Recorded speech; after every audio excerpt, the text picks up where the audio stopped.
Hello everyone, welcome back to our channel Arunodayam biology. ఈరోజు మనం వీడియోలో చాప్టర్ 1 న్యూట్రిషన్ నుంచి ప్రీవియస్ పబ్లిక్ ఎగ్జామినేషన్స్లో 1 మార్క్ క్వశ్చన్స్గా ఏమేమి వచ్చాయనేది డిస్కస్ చేసుకుందాం. ఓకే, ఫస్ట్ చాప్టర్లో నుంచి ప్రీవియస్ పబ్లిక్ ఎగ్జామినేషన్స్లో 1 మార్క్ క్వశ్చన్స్ ఏమేమి వచ్చాయో డిస్కస్ చేసుకుందాం. First question is what is photosynthesis or define photosynthesis. So పక్కన నేను ఇయర్ కూడా మెన్షన్ చేశాను. సో డెఫినేషన్ రాయాలి మీరు. Photosynthesis is the process by which plants containing green pigment called chlorophyll, which build up complex organic molecules from relatively simple inorganic ones using sunlight as an energy source. So photosynthesis అనేది ఒక process. ఇందులో ఏం జరుగుతుంది, ప్లాంట్స్లో ఉండే ఒక green colour pigment that is chlorophyll ఏం చేస్తుందంట, complex organic మాలిక్యూల్స్ని form చేస్తుంది, బిల్డప్ చేస్తుంది. వేటి నుంచి, సింపుల్ ఇన్ఆర్గానిక్ వన్స్ నుంచి కాంప్లెక్స్ ఆర్గానిక్ సబ్స్టెన్సెస్ని బిల్డప్ చేస్తుంది by using sunlight as an energy source.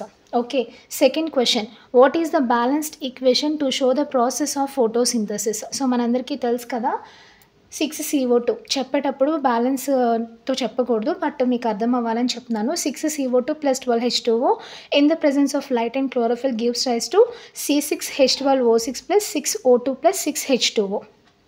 Next question, Bhumika told that if there were no green plants, all life on earth would come to an end. Comment. So Bhoomika ఏం చెప్తుందంట, earth మీద plants, green plants కనుక లేకపోతే earth మీద ఉన్న life మొత్తం end అయిపోతుంది అని చెప్తుంది. Yes, all living organisms on the earth depends on plants either directly or indirectly for food. So అన్ని ఆర్గానిజమ్స్ కూడా ప్లాంట్స్ మీద డిపెండ్ అవుతాయి ఫుడ్ కోసం, డైరెక్ట్గా కానీ ఇండైరెక్ట్గా కానీ.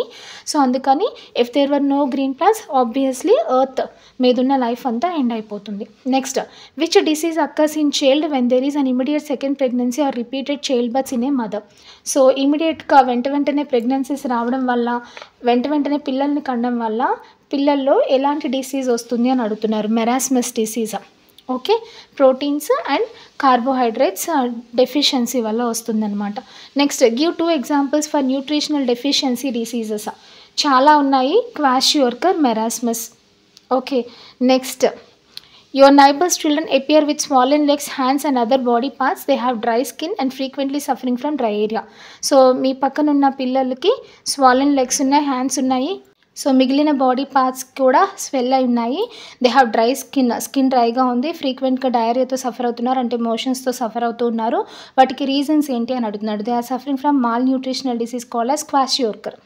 What are the suggestions you are going to give to their parents. పేరెంట్స్కి ఏం సజెషన్ ఇస్తారు మీరు అంటే, to feed the child with protein rich food materials like liver, meat, eggs, వీటితో ఫీడ్ చేయమని చెప్తాం, ప్రోటీన్స్ ఎక్కువగా ఉన్న ఫుడ్తో. Why? Because kwashiorkor is a protein deficiency disease. Next, prepare your own tabular column to get information about food deficiency disease from a doctor. So food deficiency వల్ల వచ్చే diseases ఒక tabular ఫామ్లో వేయమంటున్నాడు. So name of the disease, symptoms, deficiency due to nutrition అని చెప్పేసి మనం table form చేసి దానిలో క్వాషియోర్కర్ గురించి, మెరాస్మస్ గురించి, వాటి సిమ్టమ్స్ గురించి, ఎందువల్ల డిఫిషియన్సీ వస్తుంది అనేది రాస్తే సరిపోతుంది. Next, why KOH is used in Moll's half leaf experiment. ఎందుకు KOH యూజ్ చేస్తారు అంటే, KOH is used to absorb carbon dioxide present in the bottle. So బాటిల్లో మనం KOH సొల్యూషన్ వేస్తాం కదా, ఆ KOH సొల్యూషన్ అబ్జర్బ్ చేసుకోవడానికి యూజ్ అవుతుంది. So by that we can prove that carbon dioxide is essential for photosynthesis. Next, what questions will you ask a doctor to know about mall nutrition. Mall nutrition గురించి డాక్టర్ని కొన్ని questions అడగమన్నాడు. What is malnutrition, what are the causes of malnutrition, how can we overcome malnutrition, what are the different types of malnutrition, ఇలా questions అడగచ్చు. 1 mark కాబట్టి 2 questions అడిగితే సరిపోతుంది. Name the vitamin which is synthesised by the bacteria present in human intestine. It is B12, vitamin B12 cyanocobalamin. Okay, it is present in the intestine, human ఇంటెస్టైన్లో ఉన్న bacteria ఏం చేస్తుంది, ఈ వైటమిన్ని synthesize చేస్తుంది. Next, which digestive juice does not contain enzymes. ఏ digestive juice, bile which is secreted from liver నుంచి secrete అయ్యే bile అనే జ్యూస్లో ఎంజైమ్స్ ఏమీ ఉండవు, బట్ ఏం చేస్తుందంటే it is useful for emulsification of fats. Next, one student takes high calorie food, another student take less calorie food, both are affected with disease. ఏంటి ఆ డిసీజ్ అని అడుగుతున్నాడు. ఎక్కువ క్యాలరీస్ ఫుడ్ తీసుకున్న స్టూడెంట్ ఏంతో సఫర్ అవుతాడు, ఒబెసిటీతో సఫర్ అవుతాడు. And another student less calories తీసుకున్న పర్సన్ ఏంటి, మెరాస్మస్తో సఫర్ అవుతారు. Okay, next, mention 2 chemicals which you have used in an experiment to test the presence of starch in the leaf. So presence of starch in the leaf experiment లో మీరు use చేసిన 2 chemicals గురించి రాయమంటున్నాడు. ఏమేమి use చేసాం మనం? Methylated spirit and iodine solution use చేసాం.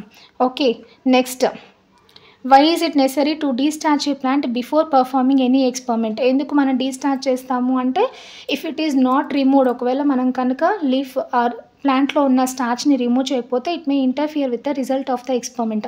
మనం experiment చేసేటప్పుడు రిజల్ట్ని అది ఎఫెక్ట్ చేస్తుంది. మన ఎక్స్పెరిమెంట్ చేసేటప్పుడు స్టార్చ్ ప్రొడ్యూస్ అయిందా లేదా, చేయకముందే స్టార్చ్ ఉన్నదా అని మనకు తెలియదు. సో అప్పుడు మనం ప్రూవ్ చేయలేము. అందుకని definitely we have to destarch it before starting the experiment. Next, why photosynthesis is the basic source for most of the living world? ఎందుకంటే plants are the only organisms on this earth which can prepare their own food materials by means of photosynthesis by using sunlight. ఒకవేళ photosynthesis అనే process కనుక లేదనుకో plants అనేవి ఫుడ్ని prepare చేయలేవు. అసలు ప్లాంట్సే food prepare చేయకపోతే ఇంకా యానిమల్స్ కానీ హ్యూమన్ బీయింగ్స్ కానీ ఫుడ్ ఎక్కడి నుంచి వస్తుంది? అందుకని we can say that photosynthesis basic energy source for most of the living world. Next, why do we use KOH in Moll's half leaf experiment? Of course ఇందాక వచ్చిందే, పక్కన year mention చేశాను కదా నేను.